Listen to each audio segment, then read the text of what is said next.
People spend their whole lives trying to figure out what they're passionate about. They're searching, soul searching, taking personality tests, asking themselves, what's my purpose? And then there's you. You don't have that problem. Your problem is the complete opposite. You're interested in everything. You want to learn guitar and start a podcast and get into digital marketing and maybe learn to code, and you've been thinking about that photography course. And what about starting that blog you've been planning for 2 years? Yeah, that's the problem, isn't it? People call it being a multi-potentialite or a scanner or a renaissance person, and they make it sound cool and special. But let's be real for a second.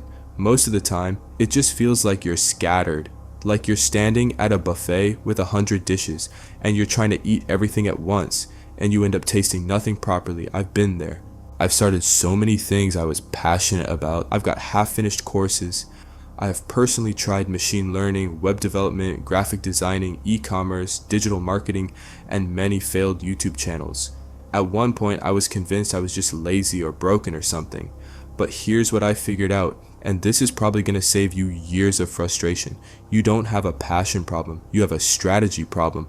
The real issue nobody talks about. See, the world is designed for specialists. The whole system, school, careers, success stories, they're all built around people who pick one thing and go deep. Be a doctor, be a lawyer, be a software engineer. Pick your lane, stay in it. Become the best. That works great if you're wired that way. But what if you're someone with multiple interests? The system makes you feel like you're doing it wrong, like you need to just pick something and stick with it. And so you try. You pick something, let's say graphic design. You go hard for 3 months. You're learning Photoshop, watching tutorials, doing practice projects. You're feeling good. Then you get curious about something else. Maybe it's video editing or writing or investing, and that new thing feels exciting and fresh, and the graphic design starts feeling like a chore. So you switch and the cycle repeats. Now pay close attention to this though. The problem isn't that you have too many interests. The problem is you're treating them all like they're supposed to become your career. And that's the trap. You think every interest needs to turn into something big. Every hobby needs to be monetized. Every skill needs to become your identity. And when you can't commit to one thing 100%, you feel like a failure. But there's a different way to look at this. Alright, I will share the strategy. It's stupid simple, but it works. Step 1, stop trying to pick one thing. I know, everyone's telling you the opposite. Find your niche. Focus is everything. But listen, you've tried that, right? How'd that work out? You're fighting your nature. It's like telling a dog not to chase squirrels. You can train it, sure, but it's going against instinct. Instead, accept that you're someone with multiple interests. That's not a bug, and think of it as a feature. The goal isn't to kill off your other interests. The goal is to organize them in a way that actually moves your life forward. Step 2, separate your interests into 3 categories. Grab a piece of paper. Seriously, do this. List out all the things you're interested in or want to learn. Everything. Don't filter yourself.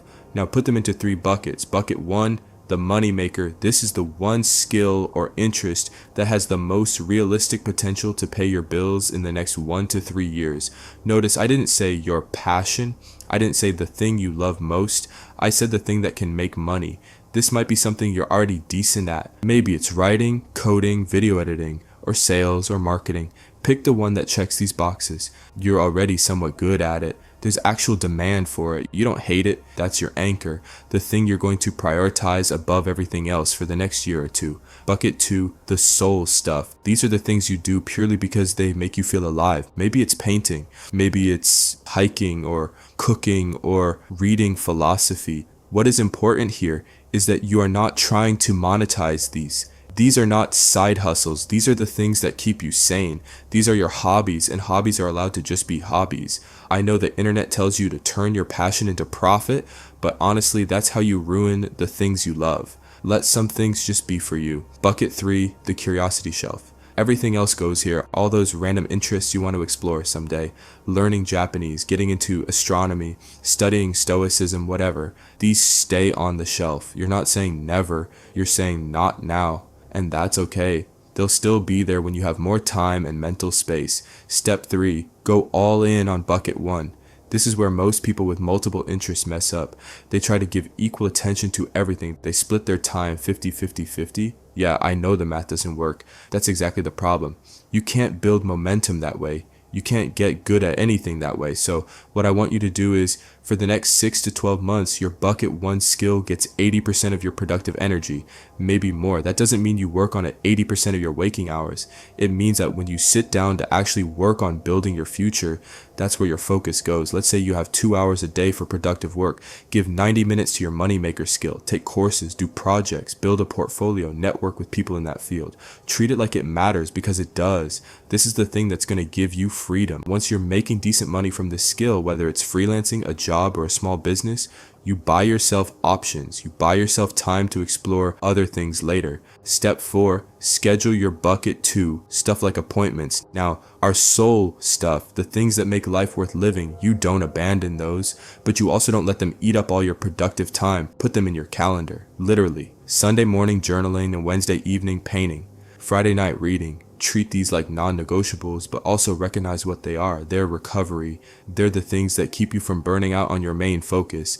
And you know what's the beautiful part? When you stop pressuring these activities to become something bigger, you actually enjoy them more. You read books because it feels good, not because you're trying to become some motivational speaker or guru, though they are not bad. Step 5, revisit and rotate. Here's where it gets interesting.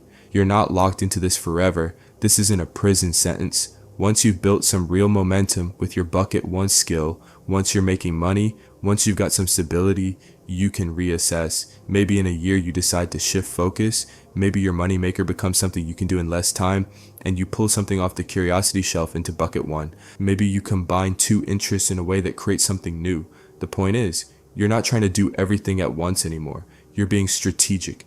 You're building in sequence, not in chaos. So why this actually work? Let me tell you what happens when you do this. First, you stop feeling guilty all the time. You stop beating yourself up for not focusing, because you are focusing just on one main thing while keeping space for the rest. Second, you actually start getting good at something. When you give one skill 80% of your attention for 6 months, you make real progress.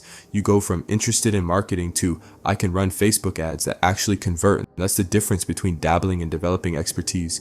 Third, you build confidence. Every little win in your main area gives you proof that you're not just a scattered mess. You're someone who can commit and deliver. Like, that confidence bleeds into everything else. And fourth, this is the big one. You create options for yourself. Money gives you options. Skills give you options. Once you've got those, you can start playing with your other interests from a position of strength, not in desperation like, oh, that guru said there's more money in this or that field. Now listen closely, because this is something no one tells you. I'm going to level with you. If you try to chase every interest equally, you're going to be 35 years old, still figuring things out, still jumping from thing to thing, still broke, still frustrated. I'm not saying that to be mean. I'm saying it because I've watched it happen. Hell, I almost let it happen to me. The people you admire who seem to do everything, the ones with multiple businesses and hobbies and skills, they didn't start that way. They built one thing first. They got good at one thing. They made money from one thing. Then they expanded. So now you're not behind or broken, but you do need to make a choice about what gets your focus right now. So here's what you're going to do after this video. Grab that piece of paper, make those 3 buckets. Be honest with yourself about what goes where. Pick your bucket 1, the thing that's going to be your main focus for the next 6 to 12 months, not forever, just for now. Then set up your week, block out time for your moneymaker, schedule your soul stuff, let everything else rest on the shelf.